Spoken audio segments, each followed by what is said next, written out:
When Kouri Richins published her heartwarming children's book on dealing with grief, the community rallied behind her as the widow and mother trying to heal her family after the sudden death of her husband, Eric.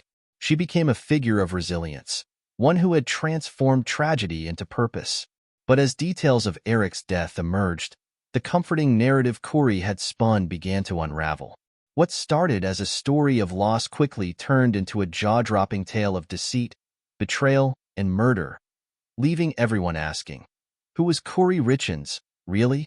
And how could a grieving widow become the prime suspect in her husband's death? Please subscribe to our channel and make comments about what you think of our videos. You heard that police said Kouri murdered her husband. What did you think? I was numb. I can't, and I still can't believe that's true. This is the family next door. Very connected, very loving, very bonded. Eric ran a successful contracting business. He was involved in his boys' sports activities. Kouri and Eric Richins were a couple who seemed to have it all. A successful real estate business, a beautiful home, and 3 young sons who were the center of their world. To the outside world, their life in Utah appeared idyllic, a snapshot of the American dream. But beneath the surface, cracks were beginning to show. Financial troubles plagued their business ventures, and rumors of tension within their marriage began to circulate among friends and family. Eric had reportedly considered separating from Kouri due to the constant arguments over money and Kouri's increasingly erratic behavior. Then, on the night of March 3, 2022, Eric's life came to a sudden and tragic end.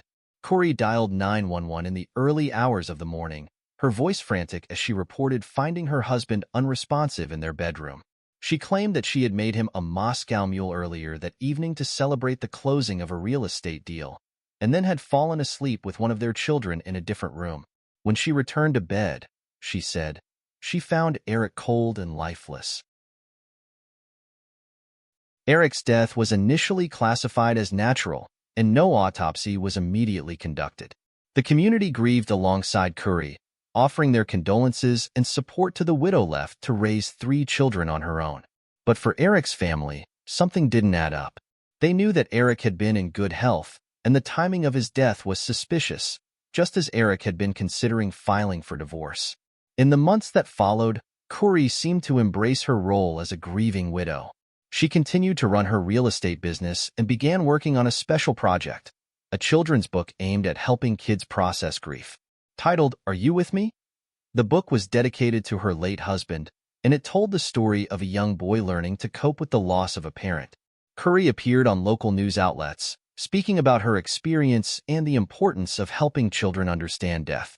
The public was moved by her story, and Kouri was praised for her strength in the face of adversity. However, behind the scenes, the investigation into Eric's death was far from over. Eric's family had pressured authorities to dig deeper into the cause of death, and soon, toxicology reports revealed a shocking truth. Eric put his estate into a secret trust without telling Kouri and named his sister Katie in charge. Eric had died from an overdose of fentanyl, a synthetic opioid many times more potent than heroin. It wasn't just any overdose. Eric had 5 times the lethal dose in his system. Suddenly, the narrative shifted. What had initially appeared to be a tragic, natural death now seemed far more sinister. Investigators began to retrace Kouri's steps in the weeks leading up to Eric's death. Their findings were damning. Kouri had been in contact with a drug dealer, obtaining a large quantity of fentanyl just days before Eric's death. Text messages between Kouri and the dealer detailed the transactions. Kouri had requested the strongest stuff they had. The night of Eric's death, Kouri had mixed him a celebratory Moscow Mule, which authorities believe contained the fatal dose of fentanyl. As Eric unknowingly drank the poison cocktail, Kouri had reportedly gone to sleep in another room, a detail that would later raise even more suspicion. Why had she chosen to sleep elsewhere that night? Was it part of a premeditated plan to ensure Eric would be alone when the drug took effect? As the investigation deepened, it became clear that Kouri had a financial motive for killing her husband. Eric's life insurance policy was substantial, valued at nearly $2 million, and would have provided Kuori with a significant payout. She had also been trying to take control of their business assets, likely hoping that Eric's death would free her from their mounting financial problems. The life insurance payout would give her the means to pay off debts and maintain the appearance of a thriving real estate mogul. But there were even darker layers to Kuori's plan. In the weeks leading up to Eric's death, Kuori had allegedly attempted to poison him before. On Valentine's Day, just a few weeks prior to Eric's passing, he had fallen ill after consuming a meal that Kuori had prepared. Eric had told a friend that he believed Kuori had tried to poison him, but he brushed it off, thinking it was just a fleeting moment of paranoia. Tragically, Eric's instincts had been correct. When Kuori was finally arrested in May 2023, the community was left in shock. The woman who had positioned herself as a pillar of strength and resilience, a loving mother who had written a book to help children deal with loss, was now at the center of a murder investigation. Her public persona was a facade, hiding a calculating mind capable of cold-blooded murder. The arrest made headlines nationwide, with news outlets picking up the story of the children's author accused of killing her husband. The betrayal was almost too much to fathom.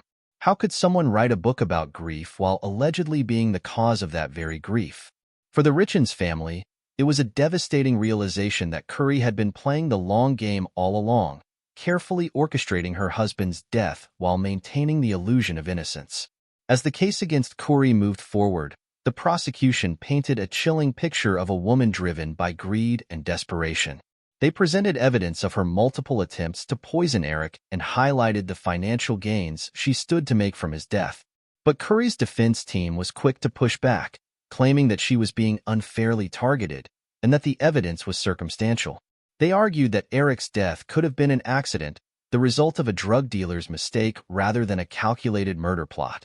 As the trial approaches, the public remains captivated by the case. Kuori's arrest has sparked widespread debate about the thin line between appearance and reality and how easily a person can manipulate the people around them. The children's book that once brought Kuori praise has now become a symbol of her deception, a dark reminder of the lengths she was willing to go to mask her true intentions. For the Richins children, the future is uncertain. They've lost their father, and now their mother faces life in prison.